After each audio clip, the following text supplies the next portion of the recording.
Okay, so here we have two coils. They're wound in the same direction. They come up and then they go backwards and towards you. So from my point of view, they're going counterclockwise. Okay. So this is coming up in front. That's going down and back of the axis of the coil. Okay.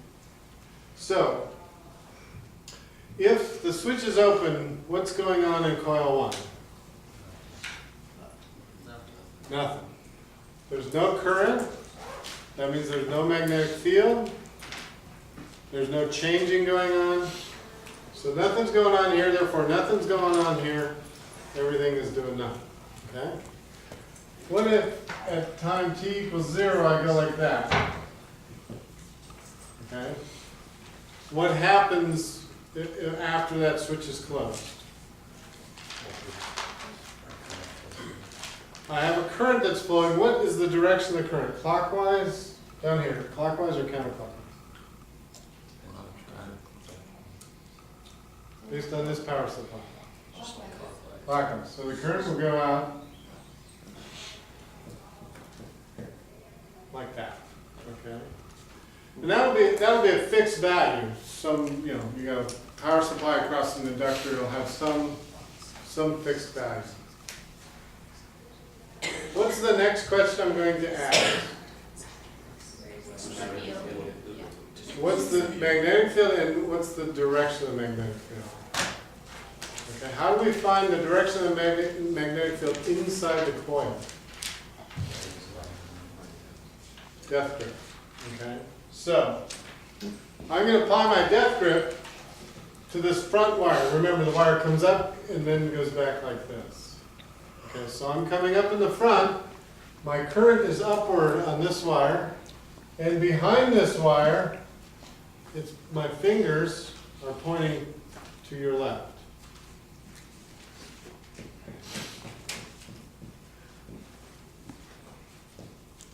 Okay, now let's do it. I come up the wire like this, and I go around like that, and around like this.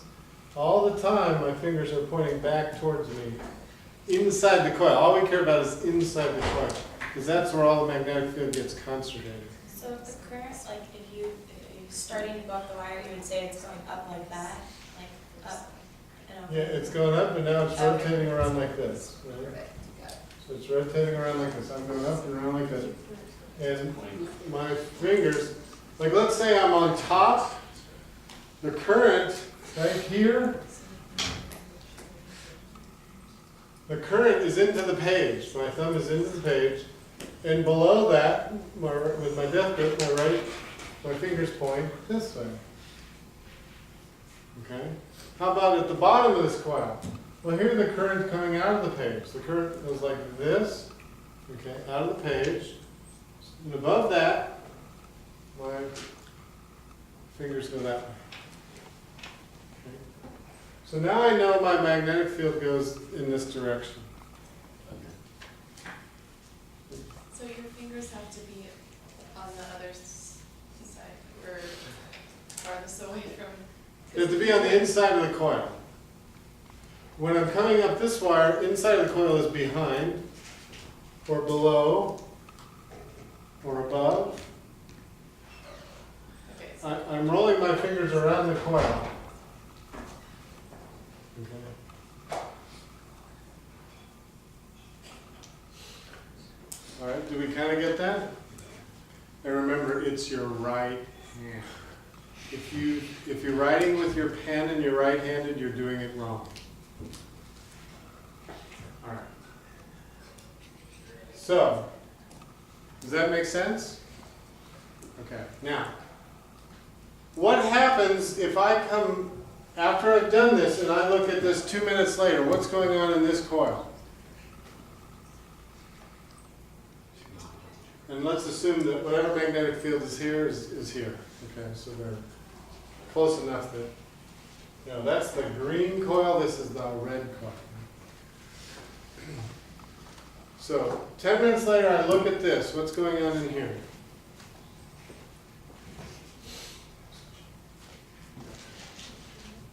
What has to be happening for something to happen here?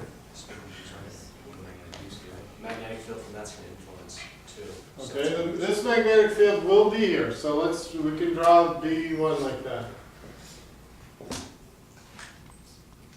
Okay, so if B1's there, what's going on here? You have a current.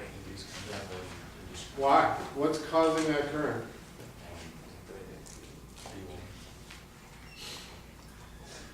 The resisting change, right? Resisting change, okay, what's the change? The change is the magnetic field to the left, so the current's going to go the opposite direction to induce a field in the So opposite. is the magnetic field going to the left changing? This is 10 minutes after I threw the switch. That's not anymore. Oh, no. There is no change in coil 2. So if there's no change, nothing's happening. It's just like that charge in a magnetic field, who cares? Until you move it. Once you move it, then you care. Okay? So right when that's turned on, then the one on the right has a slight. Correct. So at the time this switch is closed, I go from no magnetic field to this in a short period of time. I don't know what that is. Now that's changing. This magnetic field is going from 0 to whatever value. And it's happening in a short period of time. So now this can react to that. But after it stopped changing, there's no change to react to. How do we remember this?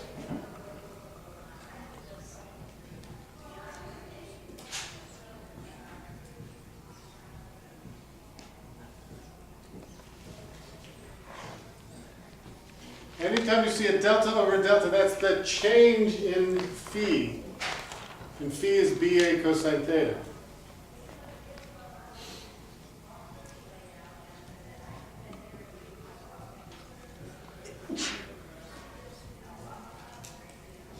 Okay? A is the same cosine theta, nothing's rotating or anything like that. So B is changing. And in this case, it's the magnetic field due to 1 times the area in 2. So it's only while that's changing that anything here is going to happen. If this is constant, then this is 0. If this is 0, then there's no current over here. That kind of makes sense? To make this easier, let me put a resistor here.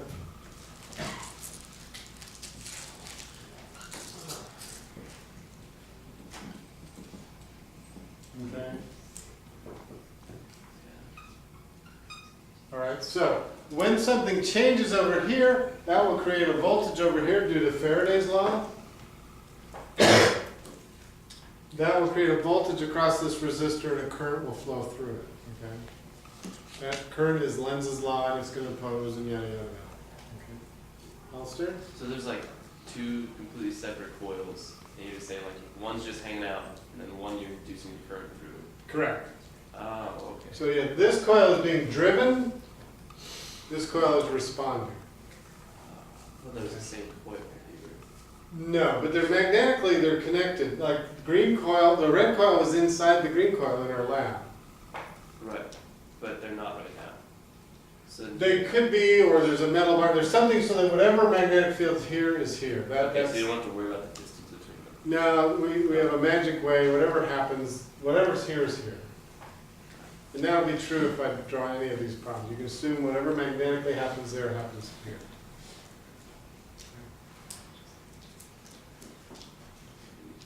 Okay, so in order for anything to be going on here, something in this magnetic field has to be changing. So let's figure out. When I go from no field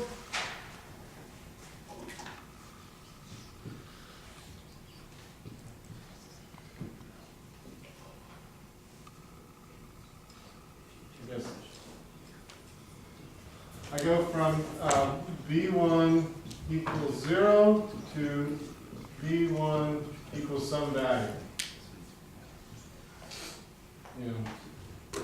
Okay. So during that transition time, and let's say it takes place in 10 milliseconds. I don't know.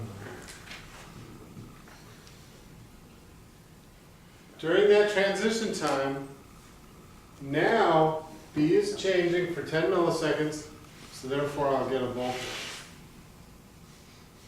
what's gonna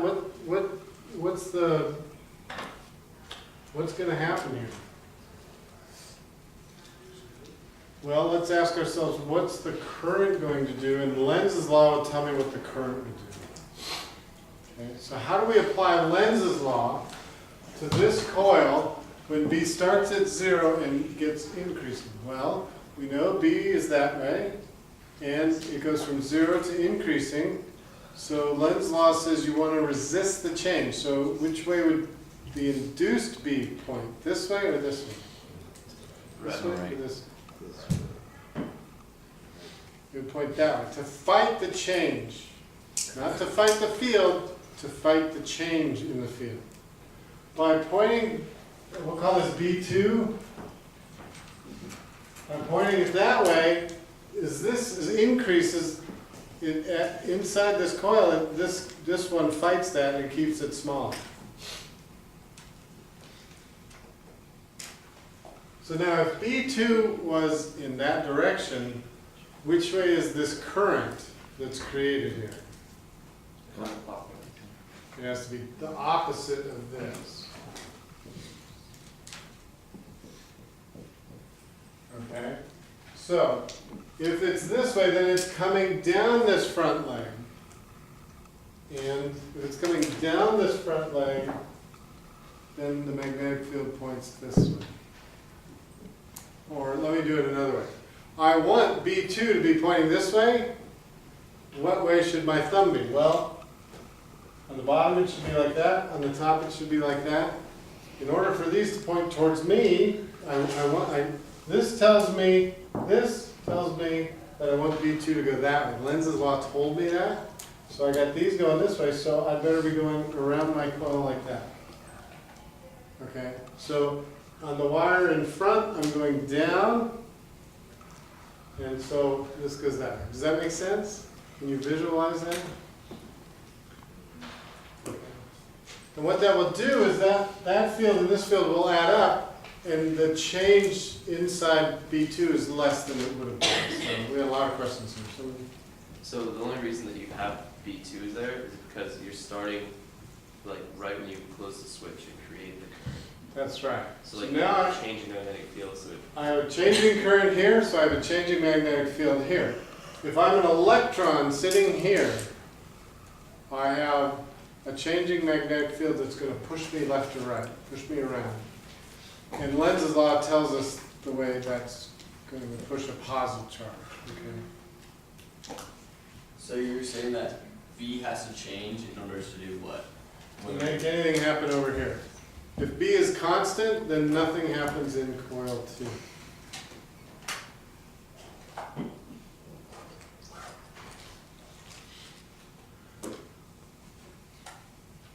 What will your calculus teacher say about this equation? That's great.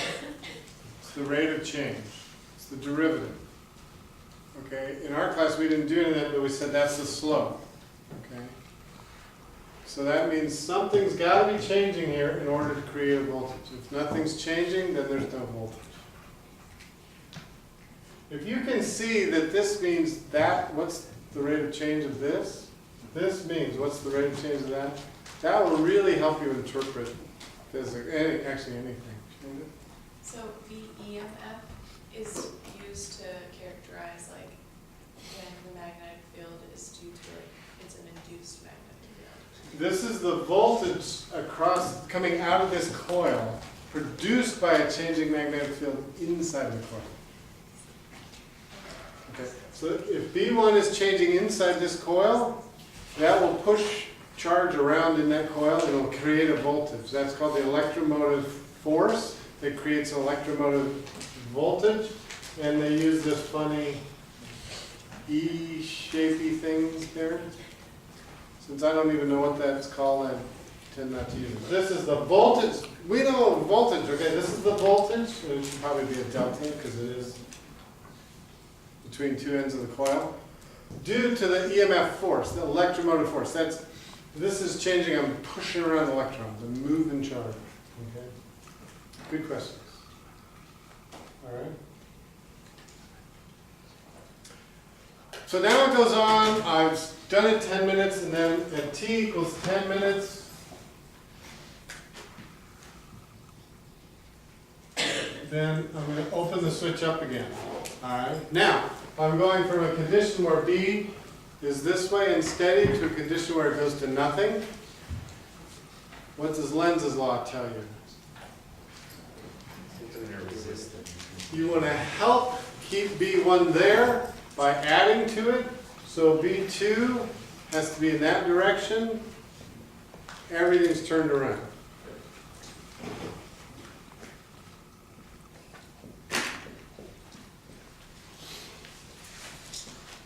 This was at 0. So now if B2 is that direction, then this current goes backwards. Okay. So when I open the switch back up, everything goes backwards to what it was.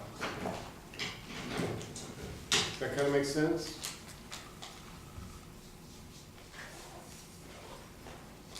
Okay. Lots of critical things in this situation, right? Lots of critical things.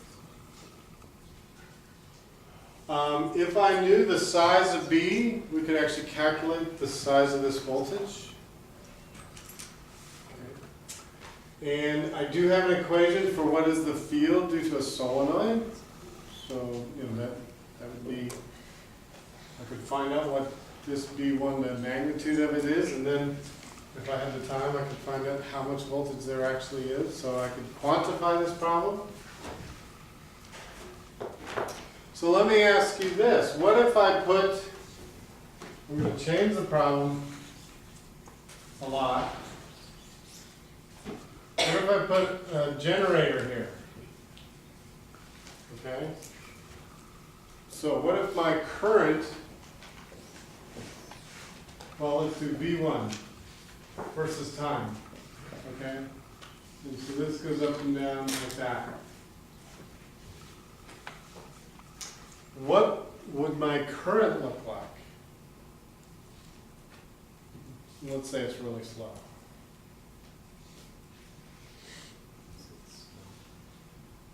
Yeah, it's really slow. So it's not a high frequency, it's a low frequency. We're not doing AC electronics here. I'm slowly making the current go like this.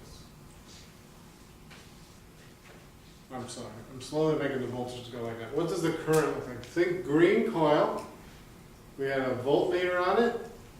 We had a current meter on it. And we had the magnetic field sensor on it. Do you remember how those related? They all do the same thing. Okay? So the current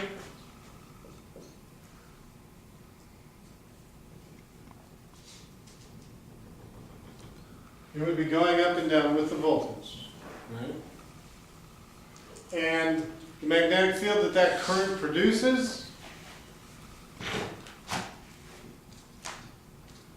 you know, I don't know the relative size, I'm just looking for features, okay, just looking for features. So that magnetic field would be going up and down with the current, okay? Does this make sense? You've essentially got a wire, you're taking it and you're putting a voltage across it, that will create a big current in the wire. That big current will create a magnetic field in the wire. And they're all going to go up and down together. Now, that means this is changing like a sine wave here. So my question is, what is V E of F? Okay. Calculus people, if this is a sine wave, what's the derivative of a sine wave? Cosine wave. So if you know your math, you would get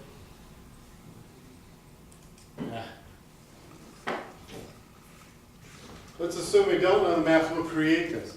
What is the slope here? It's high and it's positive. Okay, I'm high and positive. What's the slope here? 0. What's the slope here?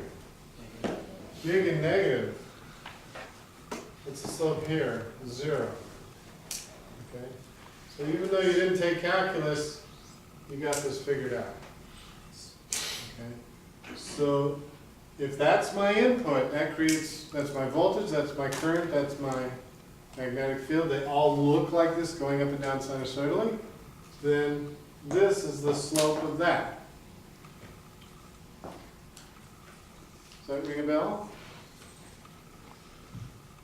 Do you remember what happened when I put a triangle wave in? Sure you do. Can you figure it out?